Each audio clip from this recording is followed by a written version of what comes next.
এটা হচ্ছে মুগ ডাল সেদ্ধ, একটু ডালমার মতো করে করা হচ্ছে, অর্থাৎ এটার মধ্যে কিছু সবজিও থাকবে। এই ধরুন আলু, টমেটোটা গোটা দেবেন, তাহলে স্বাদটা ভালো হবে আর জিনিসটা টকও হবে না। আর এই দেখুন, এই সুন্দর সজনে দিয়ে দিয়েছি।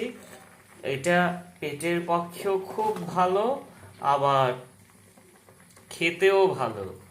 এর মধ্যে একটু সামান্য পরিমাণ নুন দেবেন, এই যে দেখুন নুনটা দিয়ে দিচ্ছি। আর একটু হলুদ দেবেন, আপনি হলুদটা নাও দিতে পারেন, এই নুন হলদি দিয়ে। আর এটার মধ্যে হচ্ছে কি একটু লঙ্কাও দিয়েছি আমি, এই আছে দেখতে পাচ্ছেন।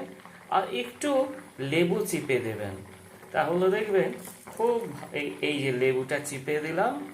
তারপর এটা সম্বাস দিতেও পারেন, আর না হলে